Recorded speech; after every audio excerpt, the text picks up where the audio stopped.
کہ جو نت نئے فتنے جنم لے رہے ہیں ان فتنوں کے تعلق سے علماء کرام کو بیدار رہنا چاہیے اور ان فتنوں کا خاتمے کرنے کی، ان کی سرکوبی کرنے کی کوشش کرنی چاہیے. جیسے مثال میں پیش کر رہا ہوں تاکہ زیادہ واضح ہو. اس زمانے میں مودودیت اور جماعت اسلامی اور اخوانیت کا فتنہ، یہ فتنہ ہے، اس بارے میں علماء کرام کو شک نہیں ہونا چاہیے. اس جماعت کے اندر اکثر و بیشتر جو گمراہ فرقے، بڑے بڑے فرقے گزرے ہیں، جن باطل افکار کی وجہ سے ان کو گمراہ کہا گیا ہے، ان باطل افکار کو اس جماعت نے اپنے اندر گویا کہ سمیٹ لیا ہے. جیسے رافضہ ہے، شیعوں کی جماعت ہے، ایک گمراہ فرقہ ہے. اس کے اندر سب سے بڑی گمراہی کیا ہے اس جماعت کے اندر؟ جی بتائیں. روافض کے اندر سب سے بڑی گمراہی کیا ہے؟ جزاک اللہ خیرہ. روافض کے اندر سب سے بڑی گمراہی یہ ہے کہ صحابہ اکرام کے تعلق سے وہ کیا کرتے ہیں؟ بدزبانی کرتے ہیں، صحابہ اکرام کے احترام نہیں کرتے، یہاں تک کہ ان کو کافر بھی کہتے ہیں. چند گنے چنے صحابہ اکرام ہیں جو انگلیوں پر گنے جا سکتے ہیں، ان کے علاوہ تمام صحابہ اکرام کے بارے میں وہ کہتے ہیں کہ یہ کافر ہو چکے تھے اللہ کے رسول کی وفات کے بعد. یہ سب سے بڑی گمراہی تھی صحابہ اکرام کے تعلق سے شیعہ کے اندر، روافض کے اندر. جماعت اسلامی نے رافضہ سے اس خرابی کو لیا.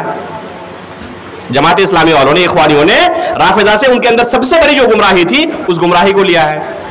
ایک گمراہ فرقہ ہے خوارج. اس کے اندر سب سے بڑی گمراہی کیا تھی؟ ائمہ اور حکمراں کے خلاف. مسلمانوں کے جو ائمہ ہیں، جو حکمراں ہیں، جو سلطنت والے ہیں، جن کے پاس پاور ہے، جو ملک چلاتے ہیں، جن کے ہاتھ میں کنٹرول ہے، ان کے خلاف لوگوں کو بھڑکانا اور ان کے تعلق سے لوگوں کو بدظن کرنا. اللہ کے رسول صلی اللہ علیہ وسلم نے ہی پیشین گوئی کر دی تھی اس منحرف جماعت کے سلسلے میں. ذی الخویسرہ کا قصہ آپ لوگوں نے پڑھا ہوگا، یاد ہوگا، صحیحین کے اندر وہ قصہ موجود ہے. اللہ کے رسول نے کیا فرمایا تھا کہ ان لوگوں کی نسل سے ایک جماعت پیدا ہوگی جو دین سے اسی قدر نکل جائے گی، اسی طرح نکل جائے گی جس طرح کہ تیر کمان سے نکلتا ہے. یہ لوگ عبادت کے اندر حد درجہ مشغول ہوں گے، قرآن بہت زیادہ پڑھیں گے، لیکن ان کے حلق سے نیچے نہیں اترے گا. مشہور حدیث آپ لوگوں نے پڑھا ہوگا. یہ جماعت اللہ کے رسول صلی اللہ علیہ وسلم کی زندگی میں ہی اس کے جو آبا و اجداد تھے ظاہر ہو چکے تھے. اللہ کے رسول نے ان کی طرف نسبت اشارہ کرتے ہوئے کہا کہ اس طرح کے لوگوں اور ان لوگوں کی نسل سے وہ لوگ پیدا ہوں گے. ایک باطل جماعت اور ایک منحرف جماعت اس طرح کی پیدا ہوگی. اور عثمان غنی رضی اللہ تعالیٰ عنہ کا جب زمانہ آیا تو اسی جماعت نے عثمان غنی رضی اللہ تعالیٰ عنہ کو کیا کیا؟ شہید کیا، قتل کیا. پھر علی رضی اللہ تعالیٰ عنہ کے ساتھ بھی وہ حشر ہوا. وہاں سے ایک فتنے کا دروازہ کھلا، جو فتنہ آج تک امت کے اندر فتنہ و فساد برپا کیے ہوئے ہیں. اس جماعت نے مسلمانوں کا جتنا خون کیا ہے کسی دوسری جماعت نے شاید نہیں کیا ہے. رافضہ اور خوارج نے. یہ مسلمانوں کا خون کرنا دین سمجھتی ہے جماعت کہ اس سے ہمیں اجر و ثواب ملتا ہے. اپنے علاوہ سب کو کافر گردانتی ہے، خصوصاً حکمراں کو. اس لیے شیخ الاسلام محمد بن عبد الوہاب رحمہ اللہ کی جو کتاب ہے نواقض الاسلام، اس کتاب کو بکثرت پڑھنا چاہیے کہ کن چیزوں سے اسلام سے انسان خارج ہو سکتا ہے، اور جو افکار ہیں، باطل منحرف افکار ہیں جن کی وجہ سے کافر کہہ کر لوگوں کو دین سے نکال دیتے ہیں اور پھر ان کا قتل کر ڈالتے ہیں. آج آپ دیکھیں دنیا کے اندر اللہ کے فضل و کرم سے ہمارے ملک کے اندر ابھی بھی وہ فتنہ اس قدر سر نہیں اٹھایا ہے، لیکن پوری دنیا کی خبریں آپ لوگ پڑھتے ہوں گے کہ فلاں مسجد کے اندر اس طرح حملہ ہوا اور وہاں پر اتنے مسلمان مارے گئے، نماز پڑھتے ہوئے لوگوں کو مار دیا گیا، قتل کر دیا گیا. مارنے والے کون تھے؟ مارنے والے بھی اپنے آپ کو مسلمان کہلانے والے، اور جن کو مارا گیا وہ بھی نماز پڑھنے آئے ہیں، مسلمان ہیں. کس لیے آخر ان لوگوں نے اپنے ہی مسلمان بھائیوں کا قتل کر دیا؟ کیونکہ جن کا انہوں نے قتل کیا وہ لوگ مسلمان ہی نہیں سمجھتے، انہیں کافر سمجھتے ہیں، مباح الدم سمجھتے ہیں، جن کا خون حلال ہے. آپ سوچیں کہ کتنا خطرناک فکر ہے یہ، کتنا خطرناک فکر ہے یہ، اور کتنی خطرناک سوچ ہے یہ کہ اپنے ہی مسلمان بھائیوں کو کافر سمجھتے ہیں اور ان کا خون حلال سمجھتے ہیں اور ان کو قتل کر ڈالتے ہیں. یہ جماعت اللہ کے رسول صلی اللہ علیہ وسلم نے ہی اس جماعت کے تعلق سے تنبیہ کی تھی، اور عثمان غنی رضی اللہ تعالیٰ عنہ کے زمانے سے لے کر آج تک یہ جماعت دنیا کے اندر مسلمانوں کا خون بہا رہی ہے.